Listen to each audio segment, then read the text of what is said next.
first came to Cambodia about 10 years ago for a film, and we were the first film back since the war, so we didn't know quite what it was going to be like or what the people were going to be like, and it was the first time I became aware of landmines. And I remember standing in a waterfall during one of our shots, and they said, just stay on this side of the waterfall, because that side of the waterfall is still, hasn't been demined.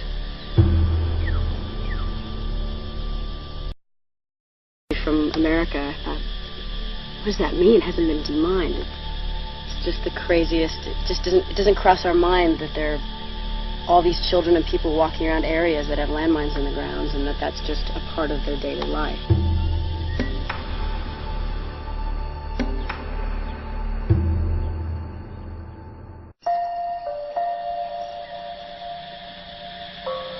And many times you come to the poorest countries, like a country like this, and you find that families really spend time together. They work together, they hold on to whatever little they have, and it binds them, and they appreciate, and so they spend their time, and one of their big things is to just go up on an elephant and watch the sunset. So sometimes the simple pleasures of life and not having very much tends to keep a family together in a way that I think we can learn from, that I certainly have learned from. Appreciate something very simple.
Pevelia đại cánh long vật tỳ miền bên nơi nơi cỏ trôi trông on đẹp và tay mi cho lòng một trò nhát tiệc tôi trẻ cứ nó mình đôi tích ước thiên chi lư cầm bự ô bắt đã vô với lòng bình lời on đẹp và tay mi cho lòng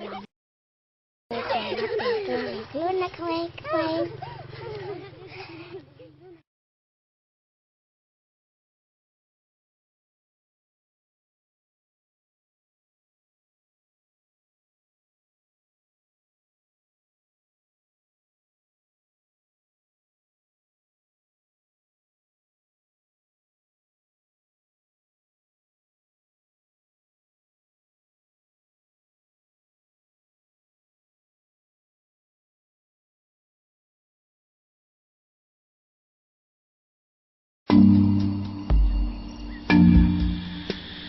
I'm always very excited when I'm on my way to some place that I've never seen. They always joke with me at the house anytime I get frustrated or I get upset about something or I feel like I've lost focus, I get my maps out. I've been given many a globe and a map over the Christmases and birthdays. But my dream has always been to cross the Sahara.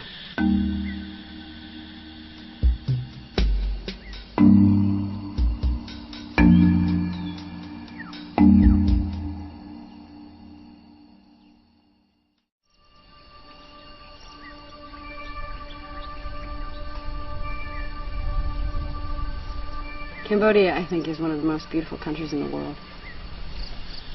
I fell in love with it at first, and the people, and then I came back a few years later with the UN. I was playing bricks with a little boy on the floor. We were playing with these blocks, and it dawned on me that my family was here, and and I had never really, I'd thought about adoption, but I hadn't really it hadn't all made sense. It hadn't come together.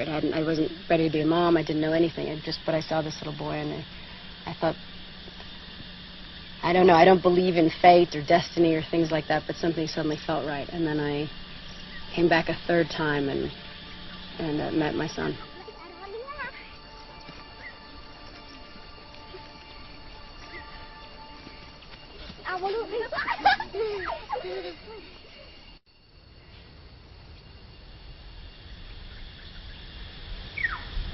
Yeah, I try to experience, as much as I can and kind of adapt, so we can blend and have a full experience. So you try to not hold on to those things that are your comforts of home, and you try to let them go and be of the new country.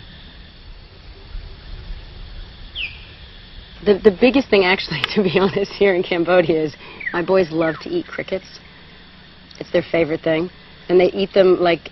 when I first gave it to them, I thought I wanted them to understand culturally. I wanted them not to be, turned off by something that was of their culture.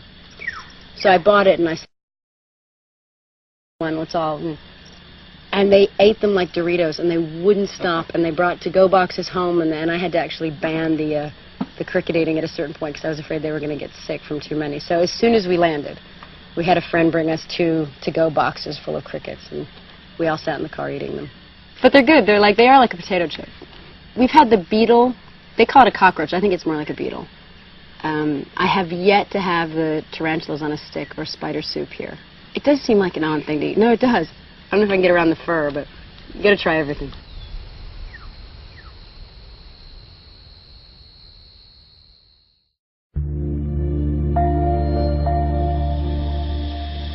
It was a really, really big education for me in how much I didn't learn in school, because they'd touched on the Vietnam War, and they'd touched on maybe a little bit about Cambodia, but they really didn't, in the school I went to, get into depth about really what happened and really how much these people suffered and really how horrific it was. And the point is, they've been through all of that, and they live in extreme poverty. And they are some of the most sweet-natured people you'll ever meet in your life. And you can't imagine how they can be so at peace and so kind and so open with what they've gone through. And you think, how is that? Can you imagine the things we complain about?